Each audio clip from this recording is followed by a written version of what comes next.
کو 3 نافذ کیا، مسئلہ وہی، دین وہی، یہ تو ایک خلیفے نے ایک بیماری کو ختم کرنے کے لیے اس کو لاگو کیا، لیکن اصل مسئلہ یہی ہے کہ اگر کوئی 3 طلاقیں ایک مجلس میں دے دیتا ہے، وہ تین نہیں گردانی جائیں گی، وہ ایک گردانی جائیں گی۔ آئیے ذرا غور کرتے ہیں کہ ایک مجلس میں 3 طلاقیں دینے کے بعد وہ کون سے نتائج ہیں جو معاشرے میں پیدا ہو رہے ہیں، وہ کون سی برائیاں ہیں جو ہمیں نظر آ رہی ہیں۔ انسان کسی بات پر بیگم سے ناراض ہوتا ہے، پھر باہر سے آتا ہے غصے کے اندر، یہ بیچاری بیٹھی ہوئی روٹی پکا رہی ہے، ہنڈیا پکا رہی ہے، اس کے بچوں کے کپڑے دھو رہی ہے، اور وہ غصے سے بھرا ہوا آتا ہے، طلاق طلاق طلاق۔ اب جب عقل ٹھکانے آتی ہے، غصہ تھوڑا سا ٹھنڈا ہوتا ہے، تو یاد پڑتا ہے میرے تو 4 بچے ہیں، یاد پڑتا ہے میں نے تو حق مہر کے اندر اس کو 12 تولے سونا لکھ کر دیا ہوا ہے۔ پھر وہ جب ساری باتیں آئندہ کے مسائل سامنے آتے ہیں، اب پھر یہ یا تو جھوٹ بولتا ہے، یا پھر مجنون اور پاگل بننے کا بہانہ کرتا ہے، یا ہوش و حواس کھو بیٹھنے کا بہانہ کرتا ہے، اور جب کچھ بھی بہانہ نہیں چلتا مولوی صاحب کے پاس جاتا ہے، مولوی صاحب میں نے غصے میں اپنی بیگم کو 3 طلاق دے دی۔ بھائی کوئی پیار میں بھی طلاق دیتا ہے؟ طلاق تو ہوتی ہی غصے میں، بڑے غصے میں نے 3 طلاق دے دی۔ مولوی صاحب کہتے ہیں بس ہو گئی پھر 3۔ کہا جی پھر اب کیا کروں؟ کہا کیا کرنا، حلالہ کروانا پڑے گا۔ یہ حلالہ کیا ہے؟ کہا ایک رات کے لیے اس غیرت مند بیوی کو ایک رات کے لیے کسی اور کے راستے میں، کسی اور کے بستر پہ پہنچا دے، وہ رات اس کے ساتھ گزارے، اور صبح یہ واپس تیرے پاس آ جائے۔ کہا جی کس سے کرواؤں؟ کہا کسی شریف سے، مولوی صاحب سے، صوفی صاحب سے، مسکین سا آدمی ہو، آج لے لے کل دے دے، پکا نہ ہو جائے، وعدے کا پابند رہے، اس کو دے۔ کو جی پھر اتنی صفتیں تو آپ ہی کے اندر ہیں، آپ ہی یہ کشتی پار لگا دیں۔ پھر بغیرتی کے راستے کھلتے ہیں، پھر بے حیائی کے دروازے کھلتے ہیں، پھر حرام کاری اور زنا کاری کے دروازے کھلتے ہیں۔ پھر ایک باعزت عورت، باغیرت عورت کے منہ کو جب حرام کا خون لگ جاتا ہے، وہ اچھی بھلی گھر میں بسنے والی باعزت عورت، باغیرت عورت پھر ہمیشہ کے لیے بدکاری کو عادت بنا لیتی ہے، اور سارا ثواب کا کھاتا اس مولوی کے کھاتے میں پہنچتا ہے۔ آئیے ذرا سوچئے یہ حلالہ کیا ہے اور جرم کس کا ہے؟ طلاق کس نے دی تھی؟ شوہر نے۔ غصہ کس سے آیا تھا؟ شوہر کو۔ طلاق شوہر نے دی، غصہ شوہر کو آیا۔ غلطی کس کی؟ شوہر کی۔ سزا کس کو مل رہی ہے؟ بھئی غلطی تیری ہے، غصہ تجھے آیا، طلاق تو نے دی، تو اپنا حلالہ کروا، اس کا کیوں کرواتا ہے؟ اس غریب کو تو گھر میں بیٹھی تیرے بچوں کو پال رہی ہے۔ یہ حلالہ کیا ہے؟ بے غیرتی کا کڑوا گھونٹ ہے۔ یہ حلالہ کیا ہے؟ بدماشی کا خفیہ راستہ ہے۔ یہ حلالہ کیا ہے؟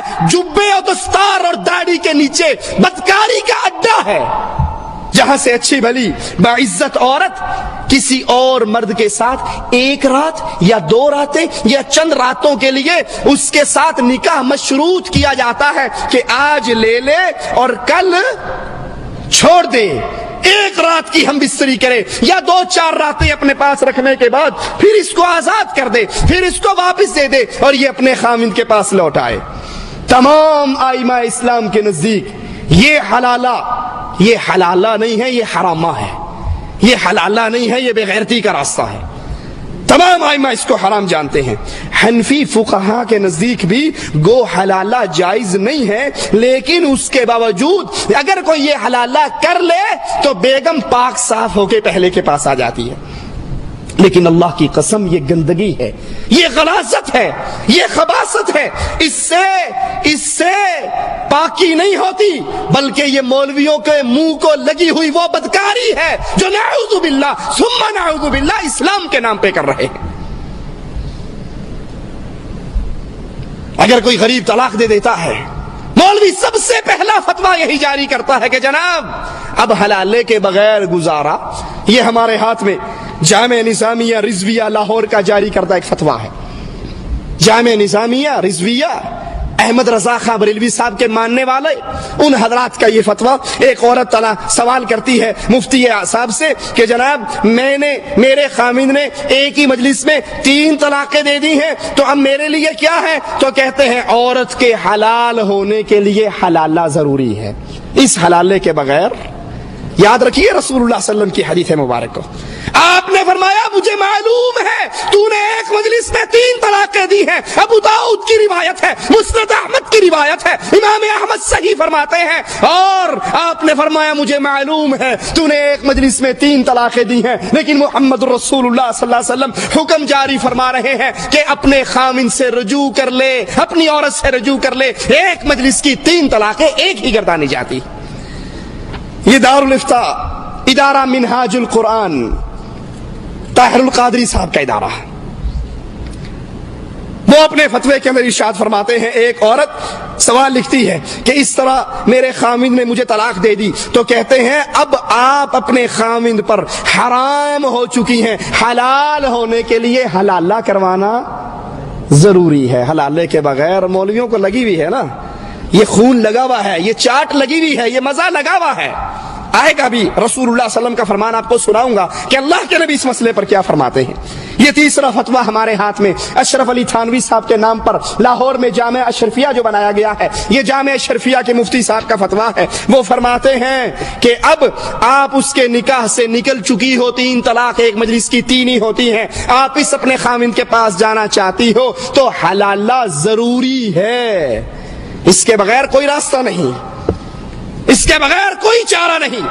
اخبار جہاں کے اندر ایک شخص اخبار جہاں کے اخباری مفتی سے سوال کرتا ہے, ان کا فتویٰ بھی ہمارے ہاتھ میں ہے, تو جواب میں کہتے ہیں کہ تم حرام ہو چکی ہو, واپس جانا چاہتی ہو تو واپسی کے لیے تمہیں اپنے کسی اور مرد سے 1 رات کے لیے مشروط نکاح کرنا ضروری ہے. وہ 1 رات رکھے, استعمال کرے, فارغ کر دے.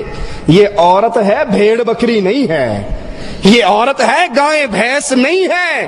آج اس کے قلعے سے اس کی رسی بندی ہوئی ہے, کل کو کسی اور کے قلعے سے اس کی رسی بن جائے. یہ غیرت مند ہے, یہ اللہ کی مخلوق ہے, یہ محمد الرسول اللہ کی امتی ہے, اس کو اس طرح ذلیل نہ کرو. یہ طریقہ رسول اللہ صلی اللہ علیہ وسلم کا طریقہ نہیں. مفتیوں کے حوالے آپ نے سن لیے, ان کے فتوے دیکھ لیے. آؤ اب امام اعظم, قائد اعظم, امام الانبیاء, خطیب الانبیاء محمد الرسول اللہ کا فرمان بھی سن لو. ان مفتیوں کے فتوے کو اگر کوئی ٹھوکر مار دے, جامعہ اشرفیہ کا فتویٰ, ادارہ منہاج القرآن کا فتویٰ, جامعہ رضویہ نظامیہ کا فتویٰ, اگر کوئی ان کو ٹھوکر مار کے کہے میں نہیں مانتا, اللہ کی قسم ان کے ایمان میں خلل نہیں آئے گا, وہ بدعقیدہ نہیں ہوں گے, وہ کافر نہیں قرار دیں گے. میں آپ کو اس کا فتویٰ سنانے لگا ہوں, میں آپ کو اس کی بات بتانے لگا ہوں. اگر محمد الرسول اللہ کی بات آ جائے اور دنیا کا کوئی بندہ یہ کہے میں آقا کی بات نہیں مانتا, میں محمد الرسول اللہ کی بات نہیں مانتا, میں نبی کائنات کی بات نہیں مانتا, یہ جملہ اس کی زبان سے ادا ہوگا اور وہ اسلام سے باہر ہو جائے گا. امام کائنات, امام اعظم, قائد اعظم محمد الرسول اللہ صلی اللہ علیہ وسلم فرماتے ہیں, ابو ہریرہ روایت فرماتے ہیں, قال رسول اللہ صلی اللہ علیہ وسلم لعن اللہ المحلل والمحلل له. سنن نسائی میں یہ روایت ہے, دارمی میں یہ روایت ہے, ترمذی میں یہ روایت ہے. لعن اللہ, اللہ کی لعنت ہے اس پر جو حلالہ کروائے اور اس پر جو حلالہ, جس کے لیے حلالہ نکالا جائے. حلالہ کرنے والا, حلالہ کروانے والا, مولوی بھی, پیر بھی, اس کا مرید اور شاگرد بھی, اللہ کے رسول فرماتے ہیں یہ دونوں لعنتی ہیں. اور اللہ کی لعنت کا مطلب کیا ہوتا ہے؟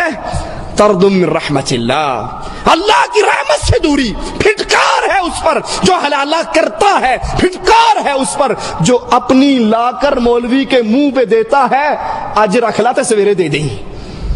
اس پہ بھی لعنت ہے. کرنے والا بھی ملعون ہے, جس کے لیے کیا جا رہا ہے یہ بھی ملعون ہے.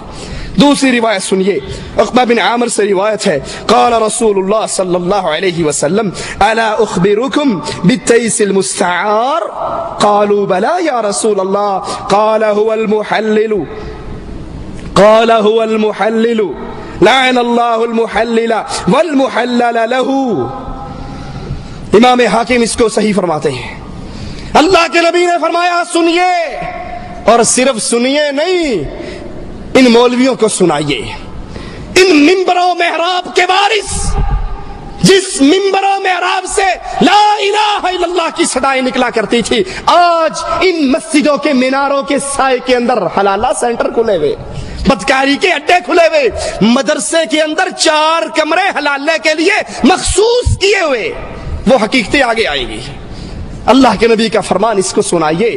آپ فرماتے ہیں، ابن ماجہ میں یہ روایت ہے، بہقی میں یہ روایت ہے، آپ فرماتے ہیں کیا تمہیں کرائے کے سانڈ کے بارے میں نہ بتاؤں؟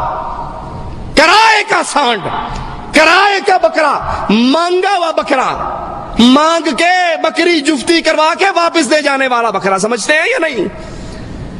کرائے کا سانڈ، کرائے کا بکرا مانگا ہوا، کیا میں تمہیں اس کی خبر نہ دوں؟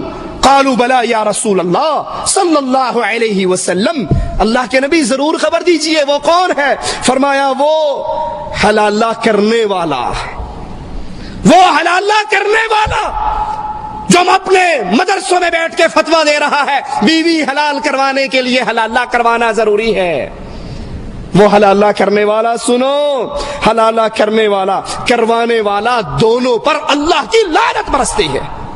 حضرت عمر رضی اللہ عنہ وارضہ فرماتے ہیں میرے پاس جو حلالہ کرنے والا مرد اور جس کے لیے حلالہ کیا گیا ہے اگر یہ لائے جائیں گے تو میں دونوں کو سنسار کر دوں گا، زنا کی حد قائم کر کے ان کو سنسار کر دیا جائے گا اگر امیر المؤمنین عمر ابن خطاب رضی اللہ عنہ وارضہ کے پاس کوئی حلالے کا کیس لایا جائے گا۔ عبداللہ ابن عمر رضی اللہ عنہما حلالے کو زنا کہا کرتے تھے۔ ابراہیم نخی فرماتے ہیں یہ نکاح باطل ہے۔ امام مالک فرماتے ہیں اگر زوج ثانی نے عورت کے زوج اول کے لیے حلال ہو جانے کی غرض سے نکاح کیا تو یہ نکاح فاسد ہے اور زوج اول کے لیے حلال بھی نہ ہوگی اگرچہ زوج ثانی نے ہم بستری بھی کر لی ہو۔ شیخ اسلام ابن تیمیہ رحمت اللہ علیہ فرماتے ہیں تمام صحابہ کا اتفاقی مسئلہ ہے، تمام صحابہ کا اجماع ہے اس مسئلے پر کہ حلالہ کا نکاح حرام ہے۔ شیخ محمد عبدہ فرماتے ہیں حلالہ کا نکاح متعہ سے بھی بدتر ہے اور زیادہ خرابی اور بے حیائی کا باعث ہے۔ حلالہ ایسی بے غیرت چیز ہے جس کا تصور کوئی شریف و نفس نہیں کر سکتا۔ نکاح شرعی، جب نکاح ہوتا ہے خوشیاں ہوتی ہیں، مبارکباد ملتی ہے، مستی میں بیٹھ کے نکاح ہوتا ہے، مٹھائی کھلائی جاتی ہے، دعوت دی جاتی ہے، لوگوں کو بلایا جاتا ہے۔ رسول اللہ صلی اللہ علیہ وسلم نے فرمایا اپنے نکاح کو مشہور کرو، اعلان کرو، پھر ولیمے کی دعوت ہوتی ہے، پھر ولیمہ کروایا جاتا ہے، میاں بیوی میں ہمیشگی خیر اور برکت کے لیے دعا دی جاتی ہے، اللہ تم دونوں کو خیر اور بھلائی پہ اکٹھا فرمائے۔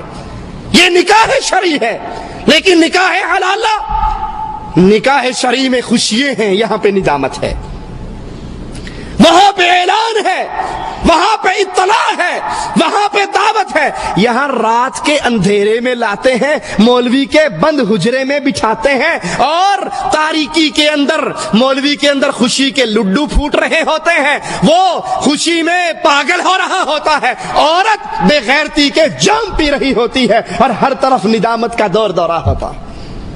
نکاح شرعی کا ولیمہ ہے، وہاں صبح اپنی اس بیٹی کو لینے کے لیے پہنچے ہوئے ہوتے ہیں، خوشی سے آنا جانا ہوتا ہے، اور یہاں دیوس بے غیرت خامند جو ایک رات کے لیے اپنی بیوی کو کسی اور کے بستر پہ چھوڑتا ہے، جو ابھی اس پر حرام نہیں ہوئی، ابھی طلاق دی ہے، عدت کا پیریڈ موجود ہے، ابھی یہ اسی کی بیوی ہے، عدت گزرے گی تو آزاد ہوگی، بیوی اس کی ہے، مزے کوئی اور بے غیرت لے رہا ہے، یہ بھی بے غیرت ہے، اور جس کے نیچے یہ گئی ہے یہ بھی بے غیرت ہے۔